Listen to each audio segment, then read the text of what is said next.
Philip, yes. So he's written this book. The two things that really struck me about Philip is that he has been willing to face the ire of some farmers who've not been happy about some of his campaigning for animal welfare. And he's also experienced the ire of those who don't like the corporate world, because the corporate world exists, and he's engaged with them and tried to, as I said, with Alistair McIntosh said in his book Soil and Soul, we use the corporate world every day. We have to find a way to engage with them. So, Philip, it's a real pleasure to introduce you, and the floor is yours. Next 20 minutes. Thank you.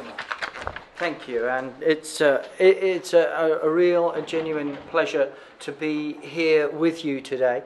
I am used to getting flack from both sides, all sides, so if you have any observations that you would like to make in the boldest of terms once I've finished, then please feel free. That will make me feel at home.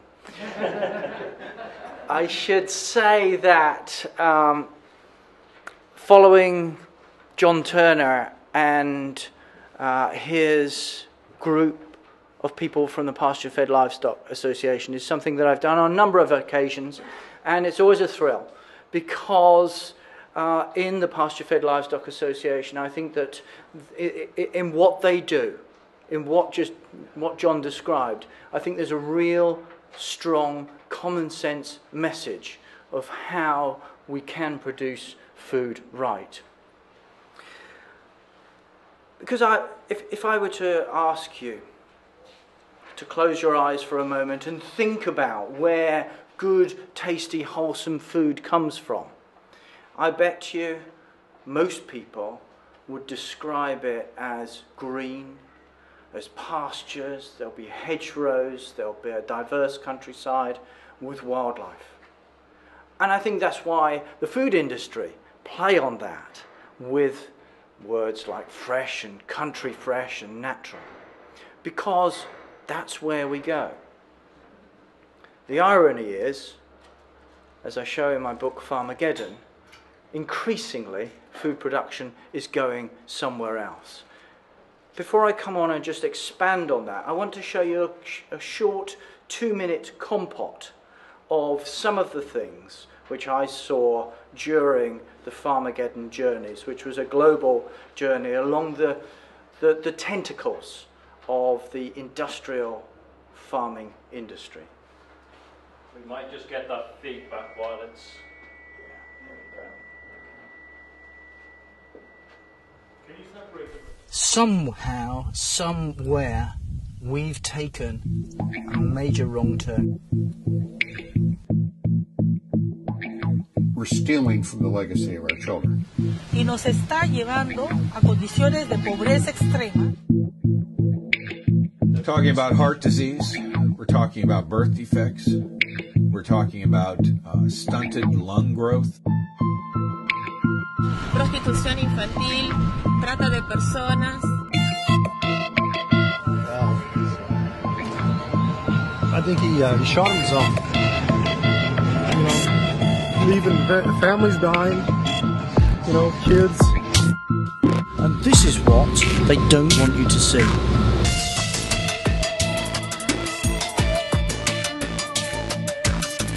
They don't welcome cameras. We don't know whether we're going to get in. We don't know whether we're going to get to see much.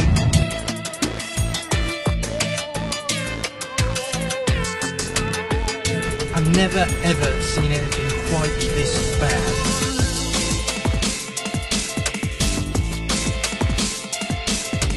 Environmental destruction. This bay is a dead zone. It's been completely contaminated. Las personas de Europa nos ayuden a salir de donde estamos. This surely can't be right. Damn it, dear. Damn it, dear.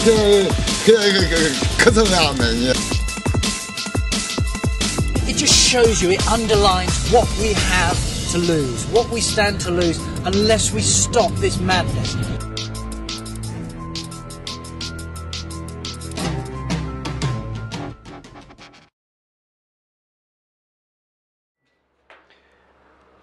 We live in a world of illusion. Friends, that illusion is all around us. Take economics. We live in a world that thrives, that needs infinite growth in a finite world. We live in a world of illusion. An illusion where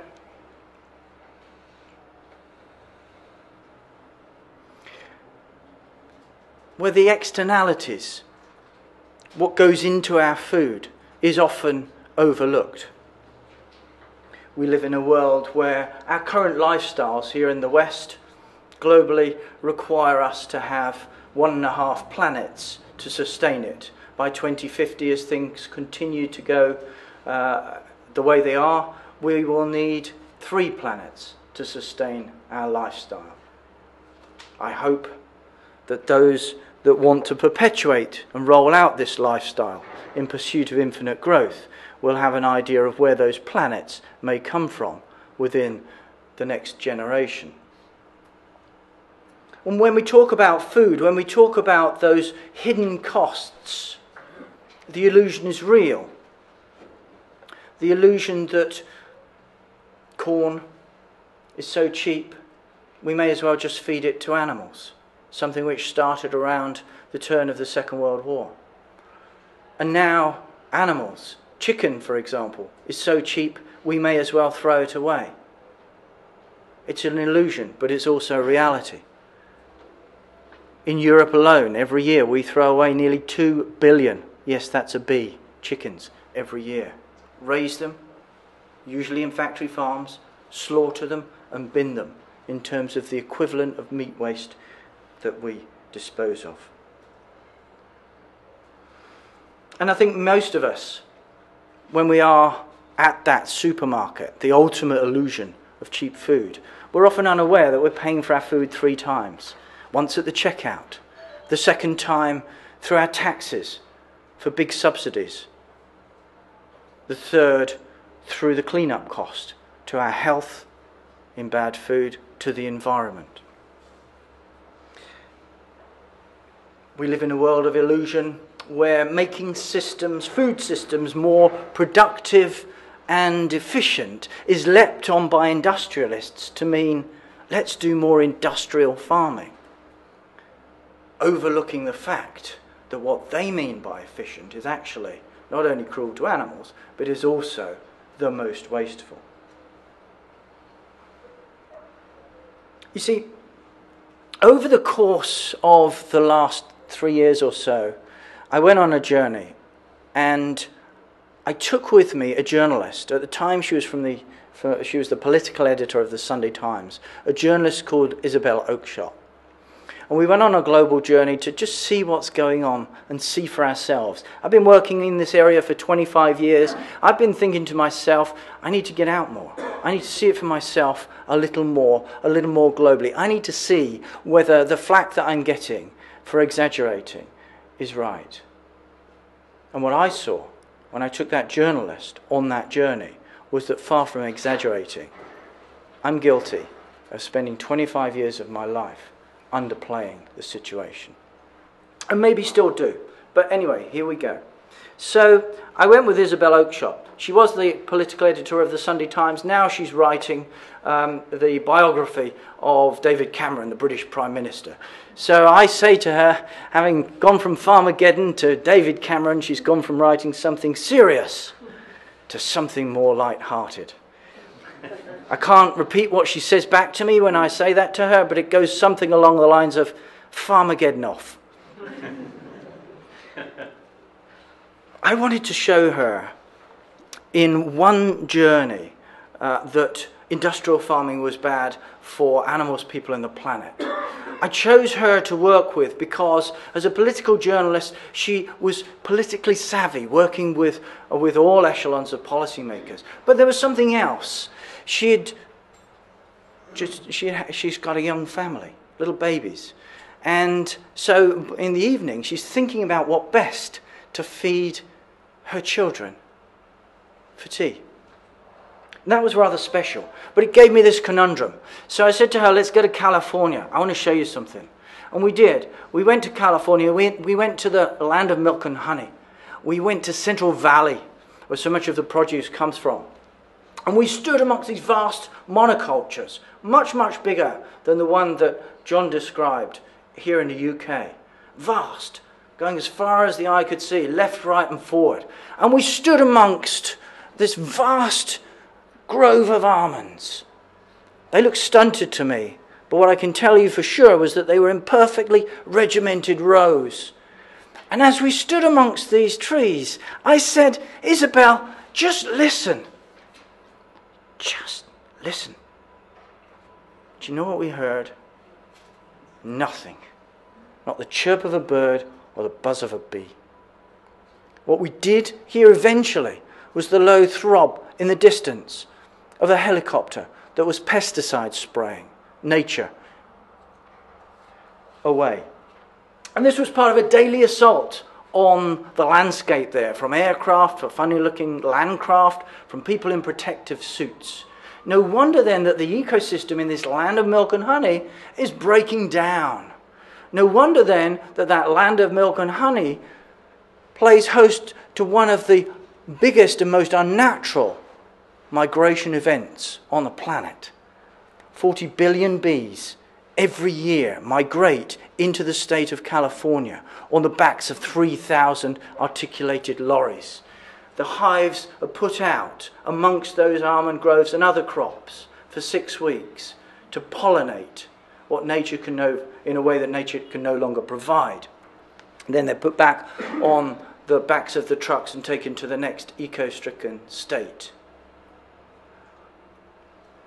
We looked at this scene from the air. We squeezed into a small four-seater plane, and from that we looked on this patchwork quilt like a blanket. And what we saw was that these monocultures were broken up by what looked like vicious scars on the landscape. Those were mega dairies, up to 12,000 cows, standing in a single muddy paddock, not a blade of grass in sight. In this country, there are some leaders in the farming and political arena that talk about the need for sustainable intensification to feed the world. They have a vision. That vision I have just described to you in my words, not theirs, is what they see when they see sustainable intensification. It's a vision that I don't like. It's a vision that when Isabel saw it for herself, she said, that doesn't look like a vision of the future. That looks more like Farmageddon. Hence the title of the book. But we need to feed this growing population, this growing world. We are in crisis, people. We have a crisis of where all this food is going to come from, not just for the 7 billion, but the 9 or 10 billion by the middle of the century. That is what they tell you. That is why we must do sustainable intensification. Okay? That's them. Let me take you to Argentina. In Argentina, Isabel and I, we sat under a romantic sunset in South America. What we saw in that setting sun was gauchos, South American cowboys, bedecked in their berets and their boots, swishing lassos above their heads in what looked like, for a moment, a beautiful sundance. And we reflected how that sundance has probably been going on for centuries on these rich, grassy plains of La Pampas. Only we weren't watching it on grassy plains. It was happening in a feedlot with 4,000 cows standing in one space. And the lasso would spit out and catch a calf, and down it would come in a room not much bigger than this one here. It was a parody of the Sundance on the plains. Why are the cattle being lassoed in that feedlot, in that confined space? Because the grassy plains, famed for producing some of the world's best and most nutritious beef, are being ploughed up at a frightening rate. And instead, they're being planted with soya. Not just any old soya, but of course, GM soya. So the story is then that the soya is grown to feed the cattle in the feedlot, right? Wrong. That would be far too obvious a plot line. What's actually happening is the cattle are in the feedlot, so the soya can be grown on the grassy plains for export to feed industrially reared animals, that cheap chicken, pigs, and increasingly milk in Europe and China. That's what's happening. And you know what? When we take animals off the land and put them in these factory farms, as I would describe them, what we do is we start to erode the nutritional value of our food.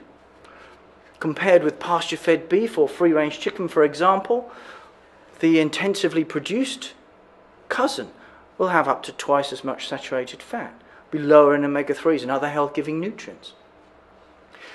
Perhaps even more serious than that is that we set up a competition between animals and people for food. Because when animals come off of the land, where they're turning things that people can't eat, grass, into things we can, meat, milk and eggs, when we put them in these feedlots, they start eating human edible foods, crops grown on prime arable land, which pushes, in South America, the ranchers into the forest looking for new pastures. What is the effect of this? Well, the effect is that we start making it harder to feed people, to feed that population, not easier. You see, if we put all of the crops, the cereals and soya, being grown to feed industrially reared animals into one field, that field would cover the entire land surface of the European Union. Put it another way, if it was fed directly to people, it could feed an extra 4 billion people on the planet. So I think the key here, coming back to that thing, that crisis, where are we going to get this food from? What the Sustainable Intensification Brigade don't tell us is that actually when it comes to food, we live in a world of plenty. The current food system, which is not dominated by industrial agriculture, is not. The current food system globally produces enough food for up to 14 billion people. That's more than here today or in the foreseeable future. We just waste more than half of it. Some of it we know about. Some of it is through us throwing stuff away in our homes, is through supermarkets, supply chains, and what have you. But the biggest single portion of food waste on the planet is feeding human edible crops to farm animals. We live in a world of illusion. The food crisis is one of those illusions. That factory farming will solve it is perhaps the biggest illusion. So how do we solve this problem of how to feed the world humanely and sustainably? Well, I think that we need to focus on what we're really trying to do. Rather than making more profits for industrialists, what we're actually trying to do is feed decent people decent food forever. Putting it another way, providing decent food for everyone forever. And I think that we can do that through the power of pastures, by a common sense approach to agriculture. Cattle and sheep, ruminants, on grass where they're converting, and marginal lands where they're converting things we can't eat into things which we can. Pigs and poultry roaming and eating the food waste that, if we really can't reduce some waste, let nature's great recyclers turn it into something which we can. Pigs and poultry love food waste. My hens, if they were allowed to have food waste, it's a contentious issue, they would love it much more than any compound food, I can tell you. They would even think that spaghetti is worms and go mad for it. Figment of my imagination, but I'm sure that's the case. But you see, folks, I think that what's very special about following a presentation from someone from the Pasture-Fed Livestock Association, from John Turner, from John Meadley, is that I believe that they hold in their hands a common sense approach to reordering our food system. A common sense approach that will deliver for everyone the kind of food that when we shut our eyes, when we close our eyes and imagine what good food looks like, They know how to do it.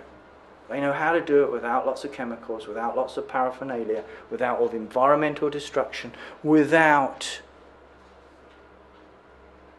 the need for people to starve. That's what sustainable intensification fails to do. And it was wonderful to see downstairs as I came in this morning that the cafe here, right at the top, free range and organic. We can all help by when we go into our cafes, when we go into our supermarkets, when we're thinking about from our local shop what to cook for dinner. Take it from the land, from farms, not factories. Make sure it's pasture fed if it's meat, free range, organic, these kind of things.